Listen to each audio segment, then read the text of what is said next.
Alors, ce confinement, on peut dire qu'au départ, forcément, la surprise n'était pas forcément une surprise positive, puisque plein de questions se posaient,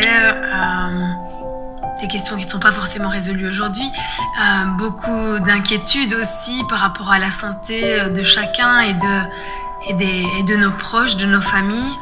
Mais en même temps, moi j'avais besoin de repos et là, je suis servie, comme on dit.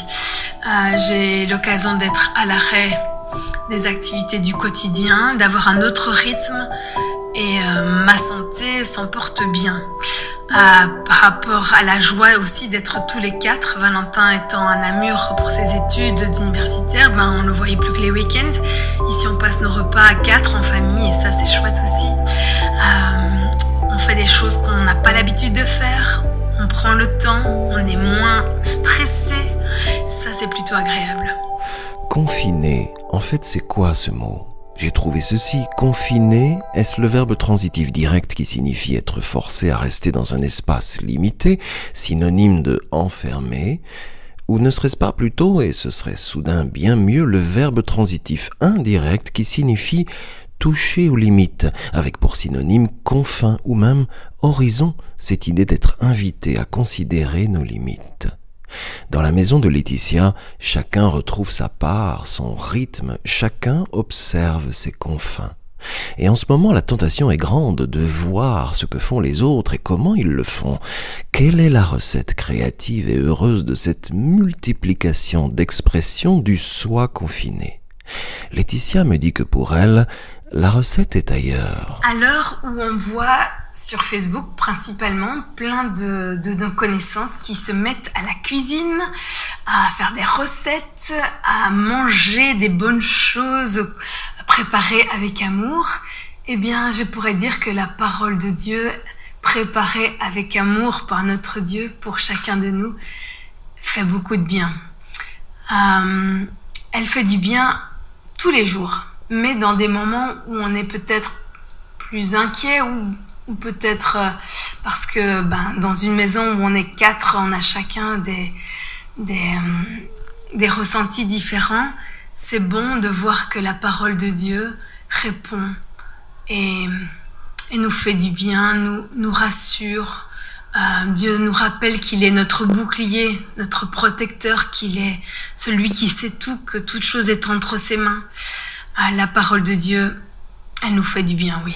Et c'est précisément ce qui nous anime, ce qui fait bouger nos humeurs, ce qui reformule nos inquiétudes, ce qui disperse au vent nos questions confuses. Tous, on cherche ce qui pourra nous faire du bien en ce moment.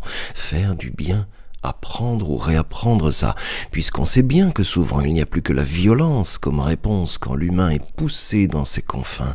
Alors on cherche en soi. Ça ne fait que peu partie des statistiques qu'on nous donne, et j'ai vu une journaliste le dire hier, et en le disant, j'ai bien vu son regard comme un peu gêné, un peu fuyant.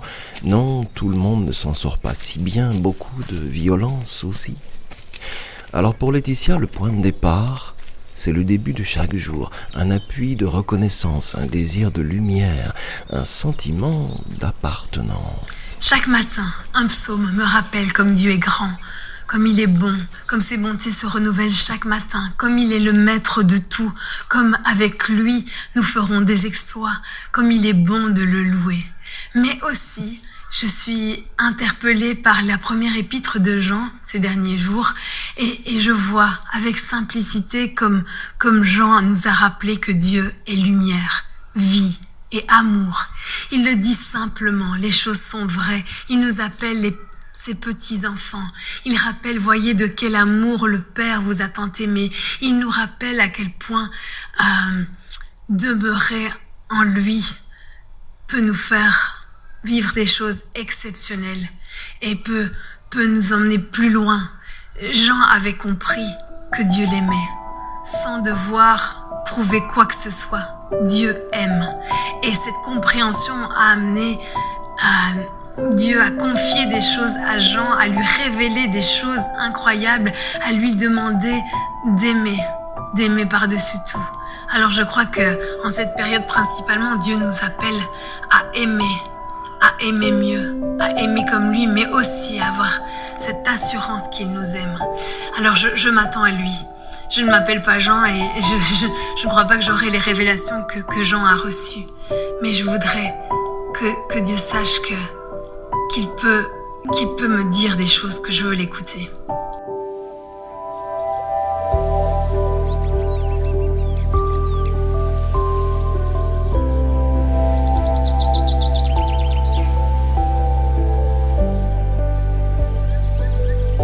S'attendre à lui maintenant mieux qu'avant, mieux que ce qu'on savait déjà. Nous avons connu l'amour que Dieu a pour nous et nous avons cru à cet amour. Dieu est amour. Alors oui, s'attendre à lui, c'est s'attendre à la vie. Jean dit aussi, si quelqu'un vit dans l'amour, il vit en Dieu et Dieu vit en lui. Et si l'amour est parfait en nous, alors nous pouvons être pleins de confiance. Attention, la Bible peut faire gravement du bien à la santé. Elle ne contient ni diluants, ni agents toxiques, ni substances allergènes.